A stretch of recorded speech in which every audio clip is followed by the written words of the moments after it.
Halo, selamat sore, shalom semuanya. Perkenalkan, nama saya Yuli. Saya anak sulung dari 3 bersaudara. Saya dari daerah dan saya merantau ke Jakarta. Saya sudah 15 tahun di Jakarta. Saya sudah KTP Jakarta loh jadinya. Dulu saya merantau ke Jakarta karena saya kuliah. Jadi karena background saya anak rumahan, saya punya kebiasaan di rumah yang baik-baik aja, nggak yang macem-macem. Jadi sampai dengan Jakarta pun juga saya nggak ada niatan yang macem-macem. Sejak itu saya berpikir hidup saya sudah fine-fine aja. Saya nggak ke klub, saya nggak ke diskotik, saya tidak narkoba, saya nggak yang ekstrim-ekstrim, dan saya pikir ya hidup saya tuh udah baik-baik aja. Sampai dengan waktu itu di kos itu ada multiplikasi Komsel yang baru. Berarti mereka akan buka Komsel baru dengan anggota sel yang baru. Nah, mereka ternyata punya inisiatif untuk mengajak saya waktu itu. Nah, dengan background keluarga yang tidak mengenal Tuhan secara pribadi, saya jadi bingung kan. Ini sebenarnya apa sih yang mereka mau lakukan? Apa sih Komsel itu, saya nggak ngerti waktu itu. Nah, akhirnya saya mencoba ikut, saya mencoba duduk, dan di situ saya belajar untuk berdoa secara pribadi, baca firman, benar-benar mendengarkan orang lain sharing. Kemudian saya juga diminta waktu itu untuk berdoa, baca firman, ya saya lakukan biasa-biasa aja. Saya orang yang tidak sabaran, saya juga sombong, dan juga saya tidak suka untuk mendengarkan pendapat orang lain. Saya merasa saya lebih hebat daripada yang lain. Itu diri saya dulu. Kemudian setelah mendengarkan doa dan juga firman dari teman-teman Komsel, saya merasa ada sesuatu yang salah dalam diri saya. Saya merasa kok saya begini banget ya gitu.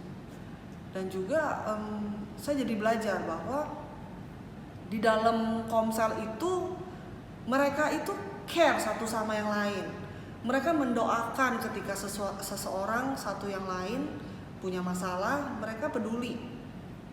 Saya nggak punya background seperti itu.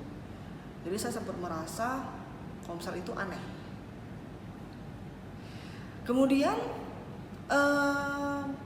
akhir tahun 2002 teman-teman Komsel saya mengajak saya untuk ke PD.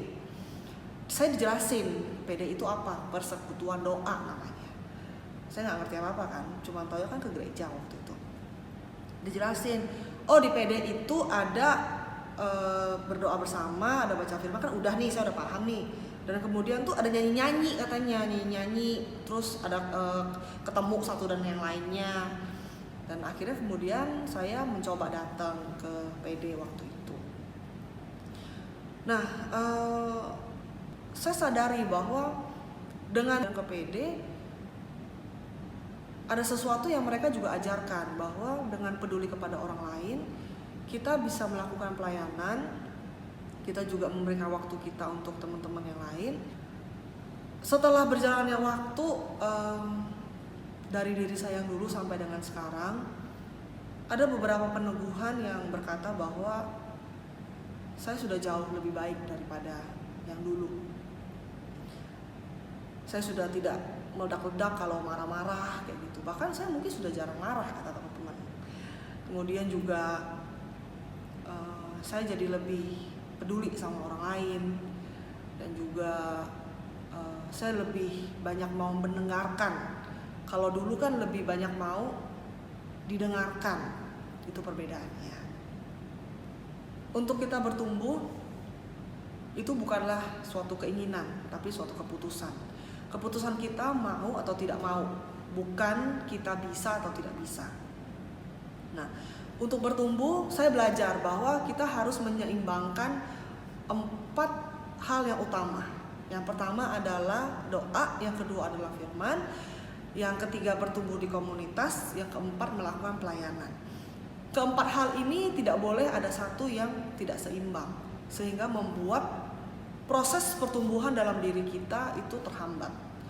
Kalau cuman doa aja kita jadi tukang minta-minta, kalau kita baca firman aja kita jadi seperti ahli Taurat dan orang Farisi, kalau cuma ngumpul-ngumpul aja kita jadi klub, dan juga kalau pelayanan aja kita jadi orang yang suka membanggakan diri sendiri.